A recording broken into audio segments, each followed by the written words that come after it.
ناظرین اکرام السلام علیکم۔ آج وہ اپنی تمام مصروفیات کو پس پشت ڈال کر درویش کے پاس پہنچا تھا۔ جب اس کی باری آئی تو اس نے دونوں ہاتھوں سے مصافحہ کیا، بلا تمہید درویش سے دعا کرنے کو کہا۔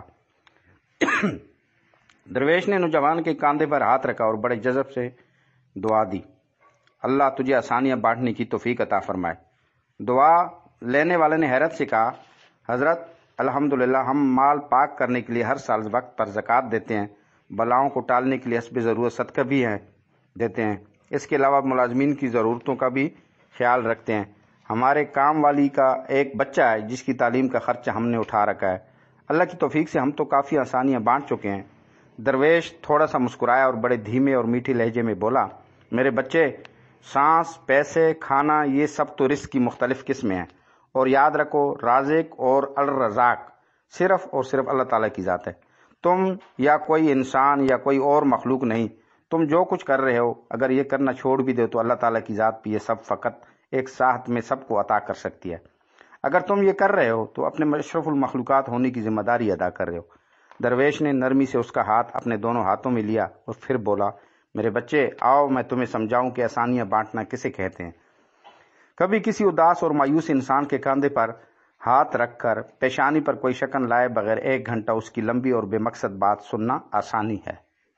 اپنی ضمانت پر کسی بیوہ کی جوان بیٹی کے رشتے کے لیے سنجیدگی سے تگ و دو کرنا آسانی ہے۔ صبح دفتر جاتے ہوئے اپنے بچوں کے ساتھ محلے کے کسی یتیم بچی کی اسکول لے جانے کی ذمہ داری لینا آسانی ہے۔ اگر تم کسی گھر کے داماد ہو یا بہنوئی ہو تو خود کو سسرال میں خاص اور افضل نہ سمجھنا، یہ بھی آسانی ہے۔ چائے کے کھوکے والے کو اوئے کہہ کر بلانے کی بجائے بھائی یا بیٹا کہہ کر بلانا بھی آسانی ہے۔ غصے میں بھپرے کسی آدمی کی کڑوی کسیلی اور غلط بات کو نرمی سے برداشت کرنا بھی آسانی ہے۔ گلی محلے میں ٹھیلے والے سے بحث مباحثے سے بچ کر خریداری کرنا، یہ بھی آسانی ہے۔ تمہارا اپنے دفتر، مارکیٹ یا فیکٹری کے چوکیدار اور چھوٹے ملازمین کو سلام میں پہل کرنا، دوستوں کی طرح گرم جوشی سے ملنا، کچھ دیر رک کر ان سے ان کے بچوں کا حال پوچھنا، یہ بھی آسانی ہے۔ اسپتال میں اپنے مریض کے برابر والے بستر کے انجان مریض کے پاس بیٹھ کر اس کا حال پوچھنا اور اسے تسلی دینا، یہ بھی آسانی ہے۔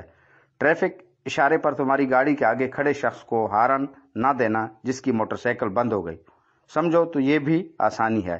درویش نے حیرت میں ڈوبے نوجوان کو شفقت سے سر پر ہاتھ پھیرا اور سلسلہ کلام جاری رکھتے ہوئے دوبارہ متوجہ کرتے ہوئے کہا، بیٹا جی، تم آسانیاں پھیلانے کا کام گھر سے کیوں نہیں شروع کرتے؟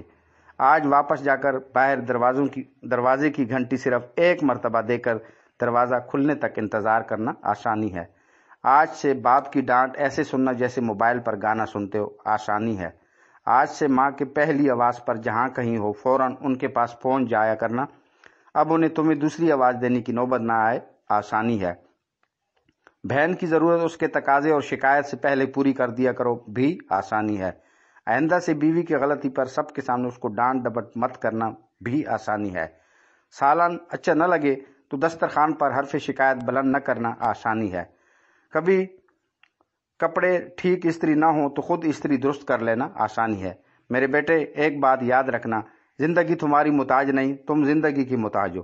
منزل کی فکر چھوڑو، اپنا اور دوسروں کا راستہ آسان بناؤ، انشاءاللہ منزل خود ہی مل جائے گی۔ آئیں صدقے دل سے عہد کریں کہ دوسروں کے لیے آج سے آسانیاں پیدا کریں گے، رکاوٹیں نہیں۔ اللہ کریم ہم سب کو آسانیاں بانٹنے کی توفیق عطا فرمائے، آمین ثم آمین، وما علینا الا البلاغ۔